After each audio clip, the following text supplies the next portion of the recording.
ए कौन माटीटा एते टाण काहेकि लागुची? निश्चय माटी भितरे किछि अछि। मु माटी खोलिकी देखे। एमिति कही राजू चढ़े माटी खोलिला। माटी भितरु गोटे बाक्स बाहरिला। राजू जेमिति से बाक्स को खोलिला, बाक्स भितरु गोटे कागज बाहरिला। ए कौन बाक्स भितरे गोटे कागज अछि? मु तो भाबुथिली किछि धन रत्न थिबो। अच्छा एइटा कौन कागज? अरे एइटा तो गोटे मैप। मु एबे मैप धरी घर को जाए, घरे बसी पढ़िबी ए मैप रे कौन लेखा जाइची। एमिति चिंता करी राजू चढ़े से कागज धरी घर को फेरिला। राति हेबा परे केते सोना एइठी अछि। एइटा बोधे सोनार सहर। वाह मु तो एबे धनी हेई गली। अरे गछरे सेइटा कौन झुलुची? देखिकी लागुची सोनार फल। सोनार फल केमिति लागे खाइबाकू? मु थरे खाइकी देखे। वाह वाह सोनार फल केते मिठा। अरे कौन हेला? तुमे एमिति काहेकि कहूच? सकाळ 9टा बाजिलानी, आज कौन उठिबनी? आरी सोच ना नहीं, उठ काम को जाओ। आजिठू मु आउ खाइबा खाइबिनी, एई सोनार फल खाइबी। सोनार फल भारी मिठा। ना ये एमिति मो कथा सुनिबेनी। रुह एबे तुमको उठाउची। एमिति कही रीनू गोटे बाल्टी पानी आनी राजू चढ़ेर मुहरे ढाली देला। अरे भासी गला मो सोना सहर भासी गला। ए कौन? मु तो घरे अछि। ताहले कौन ए जाय मु स्वप्न देखुथिली? हाँ तुमे स्वप्न देखुथिल। एबे जदी निद भांगिला जाओ किछि मिठा फल आण। घरे किछि भी खाइबा नाही। छुआटी स्कूल जाइची, आसिला पर से भोक लागुची कहिब। मु जहा भी स्वप्न देखे ता सत हेई जाए। मु जो मैप पाइची सेथिरे गोटे सहरर ठिकाना थिला। निश्चय से सहरटी सोना सहर हेइथिबो। मु आज ही से सोना सहर खोजिबाकू जिबी। किंतु मु जदी एकथा मो स्त्री को कहिबी से मो कथा को विश्वास करिबनी। मु किछि बहाना करी आग सोना सहर खोजिबाकू जाए। जेते बेले मु से सोना सहर पाई जिबी समस्तंकु मैप कथा कहिबी। एबे मु किछि मीठा फल नै घर को जाए।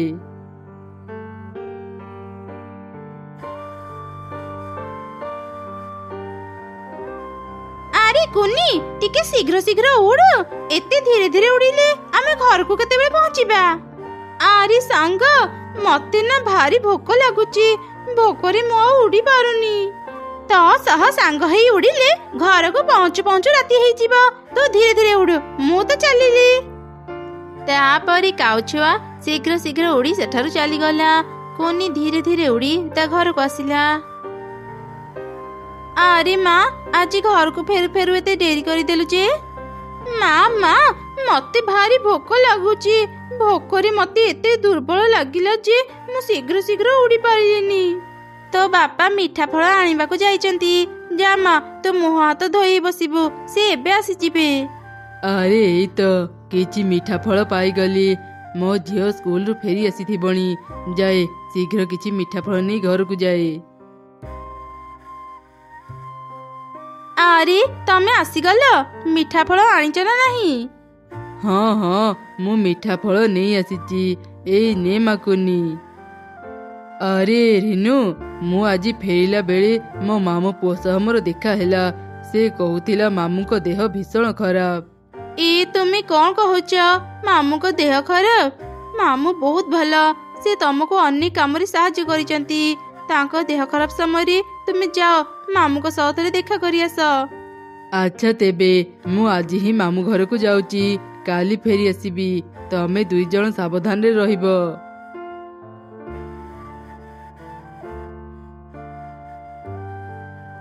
एई तो मैप थिबा मु से नदी को पाई गली। एबे मु नदी सेपारी पहाड़ ऊपर को जाए। पहाड़ ऊपरे निश्चय सोनार सहर थिबो।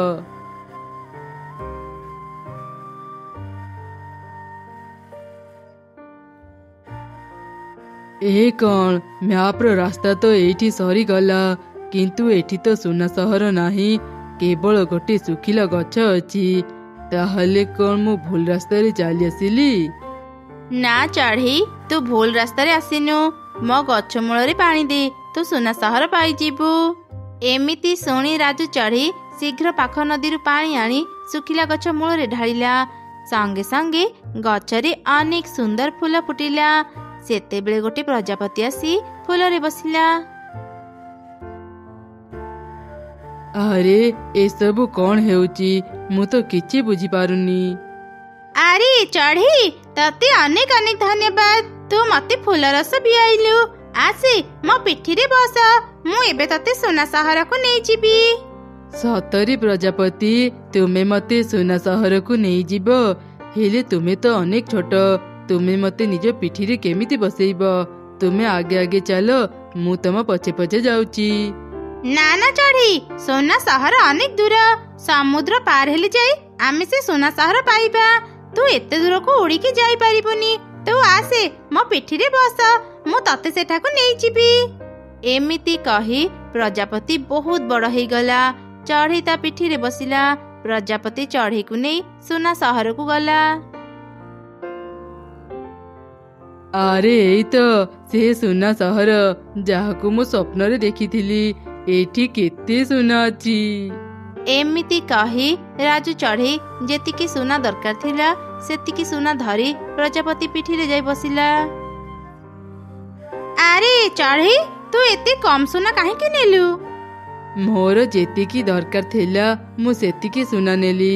ତା ଛଡ଼ା ମୁଁ ଯଦି ବେଶୀ ସୁନା ନେଇଥାନ୍ତି ତମକୁ ବି ତ ଉଡ଼ିବାରେ କଷ୍ଟ ହେଇଥାନ୍ତା ନା ପ୍ରଜାପତି। ତାପରେ ପ୍ରଜାପତି ରାଜୁ ଚଢ଼େଇକୁ ନେଇ ତା ଜଙ୍ଗଲରେ ଛାଡ଼ିଦେଲା। ରାଜୁ ସବୁ ସୁନା ଧରି ତା ଘରକୁ ଗଲା ଆଉ ତାର ସ୍ତ୍ରୀକୁ ସବୁ ଘଟଣା କହିଲା। କିଛି ଦିନରେ ହିଁ ତାଙ୍କ ଭାଗ୍ୟ ପୁରାପୁରି ବଦଳିଗଲା। ରାଜୁ ଚଢ଼େଇ ଏକ ନୂଆ ବ୍ୟବସାୟ ଆରମ୍ଭ କଲା।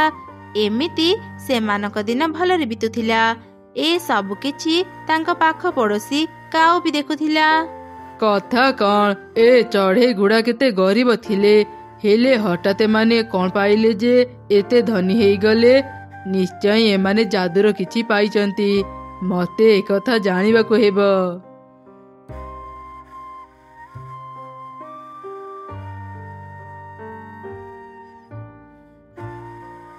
ମା କୁନି, ତୁ ସ୍କୁଲ ଯାଉଛୁ? ଏଇ ଦେଖେ, ମୁଁ ତୋ ପାଇଁ ଚକୋଲେଟ ଆଣିଛି। ସତରେ କାଉ ଅଙ୍କଲ, ମତେ ନା ଚକୋଲେଟ ଭାରି ଭଲ ଲାଗେ। Thank you very much uncle. ଆଚ୍ଛା ମା କୁନି, ତୋ ବାପାଙ୍କର କ'ଣ ଲଟେରୀ ଲାଗିଗଲା କି? ତମେ ମାନେ ଏତେ ଶୀଘ୍ର ଏତେ ଧନୀ ହେଇଗଲ ଯେ? ନା ନା ଅଙ୍କଲ, ବାପାଙ୍କର ଲଟେରୀ ଲାଗିନି। ବାପା ଗୁପ୍ତଧନ ପାଇଛନ୍ତି। ଏମିତି କୁନି କାଉକୁ ସବୁ ଘଟଣା କହିଲା। ତାପରେ ସେ ସ୍କୁଲକୁ ଗଲା। ସବୁ ଶୁଣି କାଉ ଶୀଘ୍ର ତା ଘରକୁ ଗଲା ଆଉ ତାର ସ୍ତ୍ରୀକୁ ସବୁ କିଛି କହିଲା। ବାଃ, କେତେ ବଢିଆ ଖବର ଆଣିଛ। ଆଉ ଡେରି କରନି, ଚାଲ ଏବେ ହିଁ ସେ ସୁନା ସହରକୁ ଯିବା। ଏମିତି କଥା ହେଇ ଦୁଇ କାଉ ଦୁଇଟି ବସ୍ତା ଧରି ସୁନା ସହର ଖୋଜିବାକୁ ଗଲେ। ଆରେ ଦେଖ ଦେଖ, ଏଇଟା ସେଇ ଶୁଖିଲା ଗଛ। ଏଇ ଗଛରେ ପାଣି ଦେବାକୁ ପଡିବ। ମୁଁ ଆଗରୁ ହିଁ ଗୋଟେ ବୋତଲ ପାଣି ଧରିଛି। ରୁହ, ମୁଁ ଏବେ ଗଛ ମୂଳରେ ପାଣି ଢାଉଛି। କାଉର ସ୍ତ୍ରୀ ଶୁଖିଲା ଗଛରେ ପାଣି ଢାଳିଲା। ଗଛରେ ଫୁଲ ଫୁଟିଲା। ସେତେବେଳେ ପ୍ରଜାପତି ଆସି ଫୁଲ ରସ ପିଇଲା ଆଉ କହିଲା, ତମେ ମାନେ ମତେ ଫୁଲ ରସ ପିଇବାକୁ ଦେଇଥିବାରୁ ତମ ମାନଙ୍କୁ ଅନେକ ଅନେକ ଧନ୍ୟବାଦ। ଆସ ମୋ ପିଠିରେ ବସ, ମୁଁ ତମ ମାନଙ୍କୁ ସୁନା ସହରକୁ ନେଇଯିବି। ତାପରେ କାଉମାନେ ପ୍ରଜାପତି ପିଠିରେ ବସିଲେ। ପ୍ରଜାପତି ସେମାନଙ୍କୁ ଧରି ସୁନା ସହରକୁ ଗଲା। ଆରେ ବାଃ, ଏଠି କେତେ ସୁନା ଅଛି। ଆମେ ଦୁଇଟା ବସ୍ତା ଆଣି ଭୁଲ କରିଦେଲେ। ଆଉ ଦୁଇଟା ବସ୍ତା ଆଣିଥିଲେ ଭଲ ହେଇଥାନ୍ତା। ଆରେ ଶୀଘ୍ର ଶୀଘ୍ର ବସ୍ତାରେ ସୁନା ଭର୍ତ୍ତି କର। ଦୁଇ କାଉ ଲୋଭ କରି ଦୁଇ ବସ୍ତାରେ ସୁନା ଭର୍ତ୍ତି କଲେ। ପ୍ରଜାପତି, ଆମେ ସୁନା ଧରିଲୁ।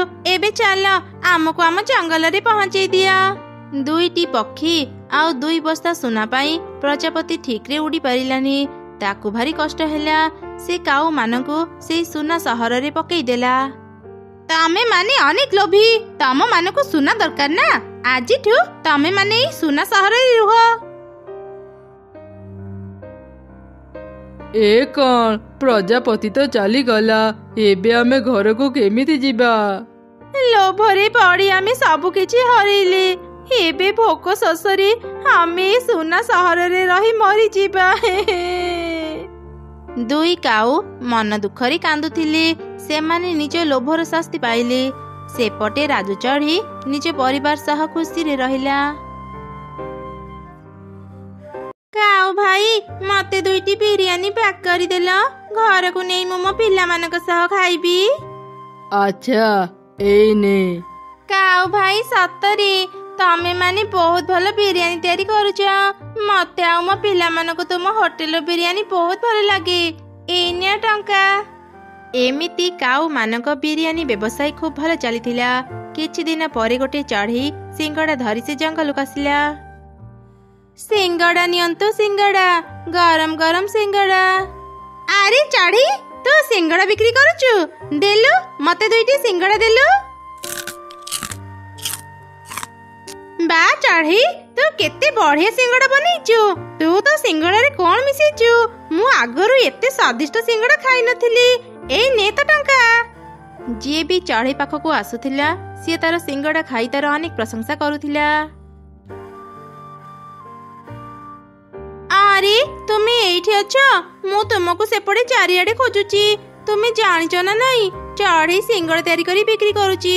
ତାର ସିଙ୍ଗଡ଼ା ଏତେ ସ୍ୱାଦିଷ୍ଟ ଯେ ସେ ଆସୁ ଆସୁ ହିଁ ତାର ସବୁ ସିଙ୍ଗଡ଼ା ବିକ୍ରି ହେଇଯାଉଛି।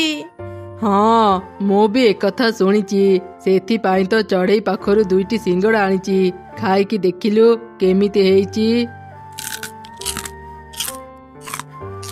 ଆରେ ସତରେ ଚଢ଼େଇର ସିଙ୍ଗଡ଼ା ଭାରି ସ୍ୱାଦିଷ୍ଟ। ଏବେ ବୁଝିଲେ ସମସ୍ତେ କାହିଁକି ଚଢ଼େଇ ପାଖରୁ ହିଁ ସିଙ୍ଗଡ଼ା କିଣି ଖାଉଛନ୍ତି। ମୁଁ ଗୋଟେ କଥା ଭାବୁଥିଲି, ତୁମେ ଚଢ଼େଇକୁ କୁହ ନା ସେ ଆମ ହୋଟେଲରେ କାମ କରୁ।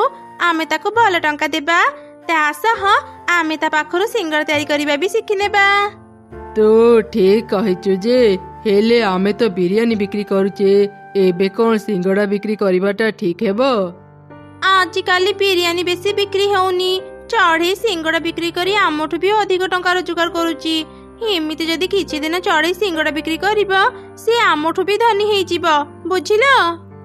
ହଁ, ଠିକ କଥା। ମୁଁ ତ ଏମିତି ଭାବି ନଥିଲି। ହଉ, ମୁଁ ଏବେ ଚଢ଼େଇ ପାଖକୁ ଯାଉଛି ଆଉ ତାକୁ ଆମ ହୋଟେଲରେ କାମ କରିବା ପାଇଁ କହିବି। ଆରେ ରୁହ ରୁହ, ମୁଁ ବି ତୁମ ସାଙ୍ଗରେ ଯିବି। ଏମିତି କଥା ହେଇ 2 କାଉ ଚଢ଼େଇ ପାଖକୁ ଗଲେ ଆଉ ତାକୁ ନିଜ ହୋଟେଲରେ କାମ କରିବା ପାଇଁ ପ୍ରସ୍ତାବ ଦେଲେ। ମୁଁ କାଉ ମାନଙ୍କ ହୋଟେଲରେ କାମ କରି ପାରିବିନି, ନହେଲେ ସମସ୍ତେ ମୋ ସିଙ୍ଗଡ଼ାର ରହସ୍ୟ ଜାଣିଯିବେ। ଆରେ ଚଢ଼େଇ, କଣ ହେଲା? ତୁ ଏତେ କଣ ଭାବୁଛୁ? ତୁ ଟଙ୍କା ପାଇଁ ଚିନ୍ତା କରୁଛୁ କି? ତୁ ଜମା ବ୍ୟସ୍ତ ହେଇନି। ଆମେ ତତେ ସମସ୍ତଙ୍କଠୁ ଅଧିକ ଦରମା ଦେବୁ। ତୁ ଖାଲି ଆମ ହୋଟେଲରେ ଆସି କାମ କର। ନା ନା କାଉ ଭଉଣୀ, ମୋର ବେଶୀ ଟଙ୍କା ଦରକାର ନାହିଁ। ମୁଁ ତୁମ ହୋଟେଲରେ କାମ କରି ପାରିବିନି। ଏମିତି କହି ଚଢ଼େଇ ସେଠାରୁ ଚାଲିଗଲା। କାଉ ମାନେ ମନ ଦୁଃଖରେ ନିଜ ଘରକୁ ଫେରି ଆସିଲେ। ଏବେ କଣ କରିବା? ଚଢ଼େଇ ତ ଆମ ହୋଟେଲରେ କାମ କରିବା ପାଇଁ ମନା କରିଦେଲା। ନା, ମୁଁ ଚଢ଼େଇକୁ ସେମିତି ଧନୀ ହେବାକୁ ଦେଇପାରିବିନି। ଯେମିତି ବି ହେଉ ମୁଁ ତ ସିଙ୍ଗଡ଼ା ବନେଇବାର ରେସିପି ଜାଣିକି ରହିବି। କାଲି ସକାଳ ହେଉ ଆମେ ଚଢ଼େଇର ଘରକୁ ଯିବା ଆଉ ତା ଉପରେ ନଜର ରଖିବା। ଏମିତି ସେ ଦିନ ବିତିଗଲା। ପରଦିନ ସକାଳେ କାଉ ଆଉ ତାର ସ୍ତ୍ରୀ ଚଢ଼େଇ ଘରକୁ ଗଲେ ଆଉ ଚଢ଼େଇ ଉପରେ ନଜର ରଖିଲେ। ସେତେବେଳେ ସେମାନେ ଦେଖିଲେ ଚଢ଼େଇ ସିଙ୍ଗଡ଼ା ତିଆରି ନ କରି ଝୁଡ଼ି ଧରି ବାହାରକୁ ଯାଉଛି। ସେମାନେ ବି ଚଢ଼େଇର ପଛେ ପଛେ ଗଲେ।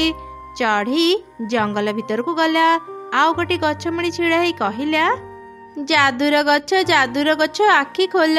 ମୁଁ ଚଢ଼େଇ ଆସିଲି, ମତେ ତୁମ ସ୍ୱାଦିଷ୍ଟ ସିଙ୍ଗଡ଼ା ଦିଅ। ଚଢ଼େଇର କଥା ସରୁ ସରୁ ଗଛରେ ଅନେକ ଗୁଡ଼ିଏ ସିଙ୍ଗଡ଼ା ଫଳିଲା। ଚଢ଼େଇ ସିଙ୍ଗଡ଼ା ପାଳି ଝୁଡ଼ିରେ ରଖି ବଜାରକୁ ନେଇଗଲା। ଏ ସବୁ ଦୃଶ୍ୟ କାଉମାନେ ଦେଖୁଥିଲେ। ଓ, ଏଇ ତାହେଲେ ଅସଲ କାହାଣୀ। ଚଢ଼େଇ ଏମିତି ସିଙ୍ଗଡ଼ା ବିକ୍ରି କରି ଧନୀ ହେଉଛି। ଆରେ ଶୁଣ, ଚଢ଼େଇ ଗଛରୁ କେମିତି ସିଙ୍ଗଡ଼ା ଆଣିଲା ତା ମନ୍ତ୍ର ମୁଁ ଶିଖିଗଲି। ଚାଲ ଆମେ ବି ଗଛ ପାଖରୁ ସେମିତି କହି ସିଙ୍ଗଡ଼ା ଆଣିବା। ତାପରେ କାଉ ମାନେ ବି 2ଟି ଝୁଡ଼ି ଧରି ଗଛ ପାଖକୁ ଗଲେ ଆଉ କହିଲେ, ଯାଦୁର ଗଛ ଆଖି ଖୋଲ। ମୁଁ ଚଢ଼େଇ ଆସିଲି, ମତେ ତୁମ ସ୍ୱାଦିଷ୍ଟ ସିଙ୍ଗଡ଼ା ଦିଅ। କାଉ ଏପରି କହିଲେ ବି ଗଛରେ ସିଙ୍ଗଡ଼ା ଫଳିଲାନି। କିନ୍ତୁ ଗଛର ନିଦ ଭାଙ୍ଗିଗଲା। ଆରେ ଏମାନେ କିଏ? ଏମାନେ ତ ଚଢ଼େଇ ନୁହନ୍ତି। ଏମାନେ ତାହେଲେ ଚଢ଼େଇର ମନ୍ତ୍ର ଚୋରି କରି ଆଣିଛନ୍ତି। ରୁହ, ମୁଁ ଏବେ ତମମାନଙ୍କୁ ଶାସ୍ତି ଦେଉଛି। ଆରେ କାଇଁ ଗଛରେ ତ ସିଙ୍ଗଡ଼ା ଧରିଲାନି, ତୁ ବୋଧେ ଭୁଲ ମନ୍ତ୍ର କହିଲୁ। ନା ନା, ମୁଁ ଭୁଲ ମନ୍ତ୍ର କହିନି। ନିଶ୍ଚୟ ଗଛ ମୋ କଥା ଶୁଣି ପାରିଲାନି। ମୁଁ ଆଉ ଥରେ ଗଛକୁ କହୁଛି, ଯାଦୁର ଗଛ ଆଖି ଖୋଲ, ମୁଁ ଚଢ଼େଇ ଆସିଲି, ମତେ ତମ ସ୍ୱାଦିଷ୍ଟ ସିଙ୍ଗଡ଼ା ଦିଅ। କାଉ ଏମିତି କହିବା ପରେ ପରେ ଗଛରେ ଅନେକ ଗୁଡ଼ିଏ ସିଙ୍ଗଡ଼ା ଫଳିଲା। କାଉମାନେ ଖୁସି ହେଇ 2 ଯୋଡ଼ି ସିଙ୍ଗଡ଼ା ଧରି ବଜାରକୁ ଗଲେ ଆଉ ବିକ୍ରି କଲେ। ଆସନ୍ତୁ ଆସନ୍ତୁ, ଆମ ପାଖରୁ ଗରମ ଗରମ ସ୍ୱାଦିଷ୍ଟ ସିଙ୍ଗଡ଼ା ଖାଆନ୍ତୁ। ଆରେ ତମେ ମାନେ ବି ସିଙ୍ଗଡ଼ା ବିକ୍ରି କରୁଛ? ମତେ 2ଟି ଦେଲ, ଦେଖିବା ତମ ସିଙ୍ଗଡ଼ା କେତେ ସ୍ୱାଦିଷ୍ଟ। କାଉମାନେ ଚିଲକୁ ସିଙ୍ଗଡ଼ା ଦେଲେ। ଚିଲ ଯେମିତି ସିଙ୍ଗଡ଼ା ଭାଙ୍ଗିଲା, ସିଙ୍ଗଡ଼ା ଭିତରୁ ଅନେକ ଗୁଡ଼ିଏ ପିମ୍ପୁଡ଼ି ବାହାରି ଆସିଲେ। ଏମିତି ଦେଖି ଚିଲ ଅନେକ ରାଗିଗଲା। ବଦମାସ କାଉ ଦଳ, ତମେ ମାନେ ମତେ 50 ବାସି ସିଙ୍ଗଡ଼ା ଖାଇବାକୁ ଦେଇଛ? ତମ ମାନଙ୍କର ଏତେ ସାହସ? ମୁଁ ତମ ମାନଙ୍କୁ ଛାଡ଼ିବିନି, ତମ ମାନଙ୍କୁ ଉଚିତ ଶିକ୍ଷା ଦେବି। ଚିଲ କାଉକୁ ଧରି ଥାନାକୁ ନେଇଗଲା। ଏସବୁ ଦେଖି ଭୟରେ କାଉର ସ୍ତ୍ରୀ ଚଢ଼େଇ ପାଖକୁ ଗଲା। ଚଢ଼େଇ, ଆମକୁ କ୍ଷମା କରିଦେ, ଆମେ ଲୋଭରେ ପଡ଼ି ବହୁତ ବଡ଼ ଭୁଲ କରିଦେଲୁ। ମୋ ସ୍ୱାମୀକୁ ବଞ୍ଚା, ତାଙ୍କୁ ଜେଲରୁ ବାହାର କର। କାଉ ଚଢ଼େଇକୁ ସବୁ ଘଟଣା କହିଲା। ଏ ତୁମେ କ'ଣ କଲ କାଉ ଭଉଣୀ? ସେ ଯାଦୁର ସିଙ୍ଗଡ଼ା ଗଛ କେବଳ ମତେ ହିଁ ସିଙ୍ଗଡ଼ା ଦିଏ। ସେ ଗଛକୁ ମତେ ପରି ଦେଇଥିଲେ। ଥରେ ମୁଁ ଜଙ୍ଗଲରେ ବୁଲୁଥିଲି, ସେତେବେଳେ ପରି ସହ ମୋର ଦେଖା ହେଲା। ପରି, ତୁମର କ'ଣ ହେଲା? ତୁମେ ଏମିତି କାନ୍ଦୁଛ କାହିଁକି? ଚଢ଼େଇ, ମୁଁ ସମୁଦ୍ର ବୁଲିବାକୁ ଆସିଥିଲି। ମୁଁ ସମୁଦ୍ର ବୁଲି ବୁଲି ଦେଖିବା ସମୟରେ ଭୁଲରେ ମୋ ଯାଦୁର ଲାଠି ସମୁଦ୍ର ଭିତରେ ପକେଇଦେଲି। ଯେତେ ଖୋଜିଲେ ବି ଏବେ ମୁଁ ତାକୁ ପାଉନି। ଯାଦୁର ଲାଠି ବିନା ମୁଁ ମୋ ଘରକୁ ଫେରି ପାରିବିନି। ବୁଝିପାରୁନି ମୁଁ ଏବେ କ'ଣ କରିବି। ଓ ଏଇ କଥା ପରି, ତୁମେ ଚିନ୍ତା କରନି। ଜଳପରି ସମୁଦ୍ରରେ ରୁହନ୍ତି। ଆମେ ତାଙ୍କୁ ଆମ ସମସ୍ୟା କହିଲେ ସେ ଆମକୁ ନିଶ୍ଚୟ ସାହାଯ୍ୟ କରିବେ। ଜଳପରି, ବାହାରକୁ ଆସ। କ'ଣ ହେଲା ଚଢ଼େଇ, ତୁ ଆଜି ହଠାତ୍ ମତେ ଡାକିଲୁ? ଆମେ ଜଳପରିକୁ ଆମ ସମସ୍ୟା କଥା କହିବାରୁ ସେ ଆମକୁ ସାହାଯ୍ୟ କଲେ, ଆଉ ଯାଦୁର ଲାଠିକୁ ସମୁଦ୍ର ଭିତରୁ ନେଇ ଆସିଲେ। ପରି, ଏଇ ନିଅ ତୁମ ଯାଦୁର ଲାଠି, ଏବେ ତୁମେ ତୁମ ଘରକୁ ଫେରି ପାରିବ।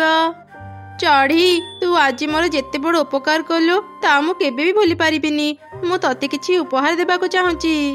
ନା ନା ପରି, ମୋର କିଛି ବି ଉପହାର ଦରକାର ନାହିଁ। ତୁମକୁ ସାହାଯ୍ୟ କରିପାରି ମୁଁ ଅନେକ ଖୁସି। ତୁ ମନା କରନି ଚଢ଼େଇ, ମୁଁ ଖୁସିରେ ତତେ କିଛି ଦେବାକୁ ଚାହୁଁଛି। ଏଇ ନେ, ଏଇଟା ଗୋଟେ ସିଙ୍ଗଡ଼ା ଗଛ। ତୋର ଯେତେବେଳେ ସିଙ୍ଗଡ଼ା ଖାଇବାକୁ ଇଚ୍ଛା ହେବ, ତୁ ଏ ଗଛକୁ ସିଙ୍ଗଡ଼ା ମାଗିବୁ। ଗଛ ତତେ ଗରମା ଗରମ ସିଙ୍ଗଡ଼ା ଦେବ। ପରି ମତେ ମନ୍ତ୍ର ଶିଖେଇ ଦେଇ ଗଲେ। ତମେ ମାନେ ମତେ କିଛି ନ କହି ମିଛ କହି ଯାଦୁର ଗଛ ପାଖରୁ ସିଙ୍ଗଡ଼ା ଆଣିବାକୁ ଚେଷ୍ଟା କଲ। ସିଙ୍ଗଡ଼ା ଗଛର ନିଦ ଭାଙ୍ଗିଗଲା। ସେ ତମକୁ ଶାସ୍ତି ଦେବା ପାଇଁ ହିଁ 50 ବାସି ସିଙ୍ଗଡ଼ା ତମ ମାନଙ୍କୁ ଦେଲା। ଚାଲ ଏବେ ଚିଲ ଦିଦିଙ୍କ ପାଖକୁ ଯିବା, ଆଉ ତାଙ୍କୁ ସବୁ ସତ କଥା କହିବା। ଏବେ କେବଳ ସେ ହିଁ କାଉ ଭାଇଙ୍କୁ ଜେଲରୁ ବାହାର କରିପାରିବେ। ତାପରେ ଚଢ଼େଇ ଆଉ କାଉ ଶୀଘ୍ର ଚିଲ ପାଖକୁ ଗଲେ, ଆଉ ତାକୁ ସବୁ ଘଟଣା କହିଲେ। ଏମାନେ ତୁମକୁ ଜାଣିଶୁଣି ବାସି ପଚା ସିଙ୍ଗଡ଼ା ଦେଇନାହାନ୍ତି ଚିଲ ଦିଦି।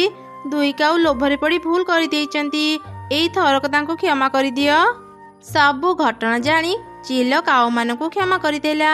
ସେ କାଉକୁ ଜେଲରୁ ମୁକ୍ତ କଲା। କାଉମାନେ ନିଜ ଭୁଲ ବୁଝିପାରିଲେ। ସେମାନେ ପୂର୍ବ ଭଳି ନିଜ ହୋଟେଲରେ ବିରିୟାନୀ ବିକ୍ରି କଲେ।